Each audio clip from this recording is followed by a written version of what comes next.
this running.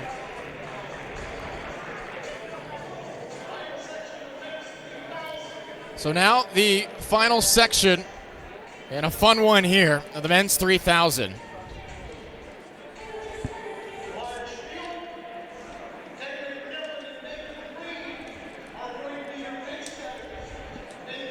Nico Young in that number 9 singlet is returned to the track. His first appearance since the 10,000 in Paris last summer. Youngest U.S. Olympian in that race in nearly 20 years. His time would have set an Olympic record in any other games. It's the man who led NAU to 3 cross-country championships. We're at that 357 mile at 7,000 feet, the indoor title. So many moments at NAU. Returns to the track here today. Nathan Green will sit on the pacer here. Ben McMillan.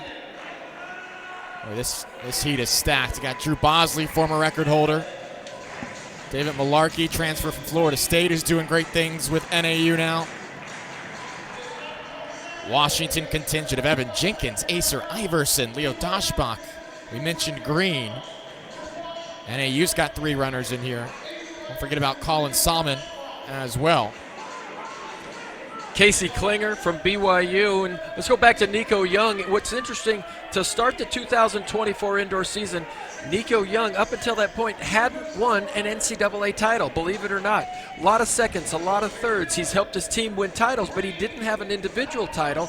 He shows up at the NCAA Indoor Championship, wins his not only 1 title, he wins 2, and then he shows up outdoors and collects a 3rd one, and that just puts him on track to show up at the Olympic trials. And he was great at the Olympic trials, makes the team, and ends up on that squad to go to Paris. Talk about a year that it all came together for someone. So what do you think a meet like this, the significance is to Young? What do you think his goals are in a meet like this?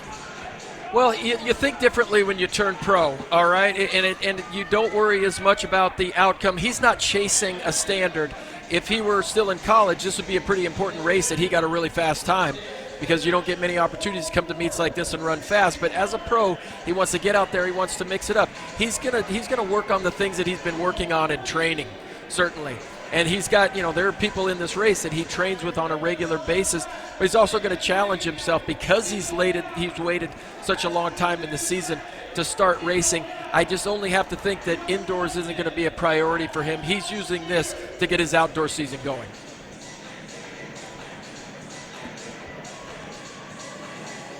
From one purple track in Paris to another in Seattle. He's positioned himself now in 2nd place, right behind Nathan Green, who was the anchor leg on that record-setting DMR earlier today, doubling back here in the 3,000.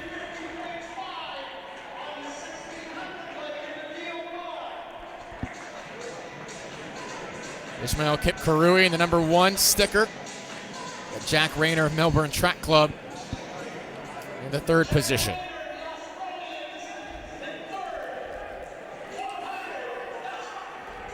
There were 58, 59 through the 400, 203 through the 800.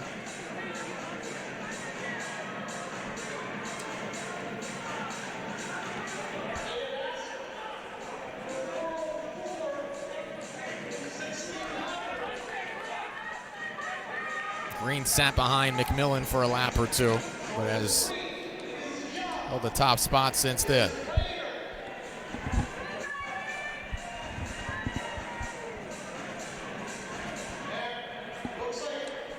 Young, such a bold effort in that Olympic 10,000, stayed with the front pack for much of the race, wound up finishing 12th. Who can forget the indoor title he had, battling Parker Wolf to the finish. Just so many moments made in the last 24 months alone. Looking for a good effort and workout here today. 4:05 through 1,600 meters as Green steps off the track. Did very well leading the group through that mile. Yeah, certainly Green wanted to come through in 4:04. He's just outside of his his target time, and Nico goes up front. And Nico's an interesting one when you look at style, when you look at technique. He stands straight up and down, and occasionally he looks like he labors a little bit, but as soon as the pace starts to pick up, he's able to surge. It's a little bit deceptive. He can kind of play possum just a little bit by looking fatigued and really not being fatigued.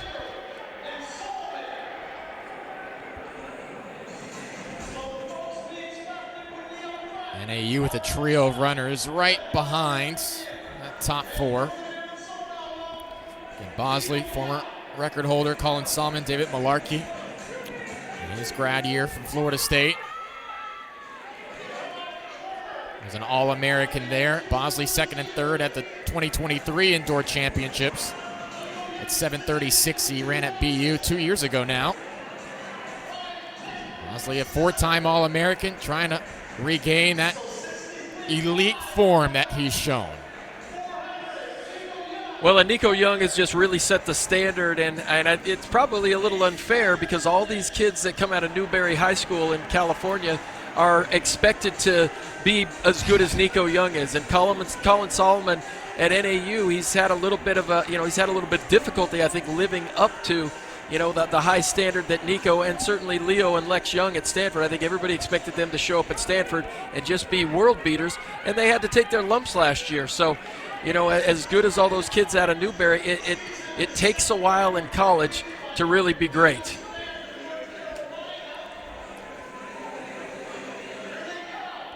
Yeah, expectations can be exciting, but when you're comparing to phenoms like Nico Young, oftentimes maybe a little unfair to try to meet that expectation. But they have proven to be plenty talented themselves. Still a number of All-American honors to their name. 6:20 now. As we approach the final stages of this race, Nico Young out in front. There's Sahlman on the outside. Habtom Samuel is in the mix there in the middle. That New Mexico singlet, he's going to overtake the lead here. Well, that was a brave move by Colin Sahlman. He ran almost an entire lap out there in lane 2 and lane 3 just to get in the front. And I kept thinking, get inside, and there was just no room for him to go. But he was able to push himself to the lead. Now he is a little bit clear there on the outside. 6:56 at the bell lap, and look how tight it still is. This could be anyone's race here at the final 250 now. Young's personal best, 7:37. Bosley's 7:36. What will we wind up with here? Young in the middle of lane 2. Habtom Samuel's on the rail as they head into the turn. Matt Strangio on the outside, giving this a go, and now Nico Young making a charge. Young to the outside. Samuel trying to hold on by the rail. Holding off the Olympian here, 7:39 for the win. Habtom Samuel holds him off.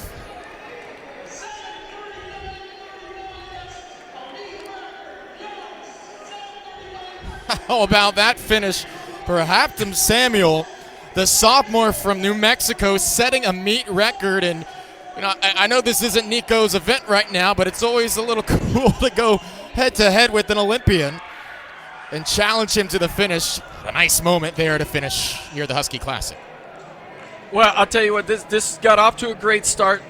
Nathan did a really good job up front, and it's exciting to see what Nico Young's going to do. He took the lead. He took the lead early on, pushed the pace, but this is what you're going to get from Nico Young. He looked like he was in a lot of distress at 200 meters, but he just kept fighting, came up short of the win. But I'll tell you what a gift on the last lap. Colin Sahlman is not on the rail, and he allows Habtom Samuel to come in on the inside. He ran the shortest distance. Habtom Samuel all of a sudden finds himself in the lead. If Colin Sahlman can block him just a little bit on the backside, it makes it a lot tougher for Habtom Samuel to win this race. But a nice finish, just in the right place at the right time, and he comes away with the victory. Habtom Samuel, of course, as a decorated runner in his own right? Second place at the cross-country championships, nearly top 10 all-time on the indoor track and field rankings. The 5,000, shattered Mountain West records.